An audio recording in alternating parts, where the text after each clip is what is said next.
অর্থনীতি নিয়ে বসতে চাইলে আমার সাথে বসেন, আমরা আলোচনা করি, কথা বলেন, আমাদেরকে মূল্যায়ন করেন, কথা শোনেন।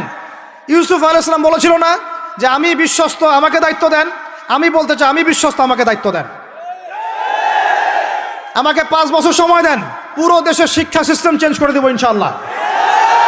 প্লে গ্রুপ থেকে প্লে গ্রুপ থেকে নিয়ে মাস্টার্স পর্যন্ত এমন শিক্ষানীতি প্রণয়ন করা সম্ভব যে আমাদের বাচ্চারা একদম প্লে থেকে মাস্টার্স পর্যন্ত বাংলা, ইংরেজি, অঙ্ক এবং জেনারেল সাবজেক্টগুলোর সাথে কোরআন হাদিসের একটা অপূর্ব সমন্বয়ে পড়াশোনা করবে ইনশাআল্লাহ।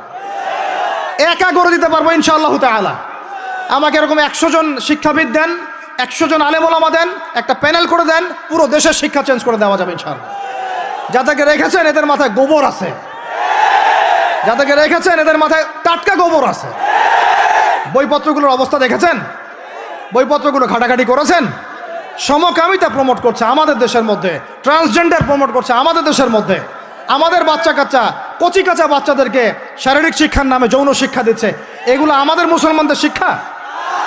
এটা চলতে থাকলে দেখবেন অচিরেই কোনো মানুষ বাচ্চাদেরকে স্কুলে পাঠাবে না, এটা অরুচি ধরে যাবে। তখন কি হবে?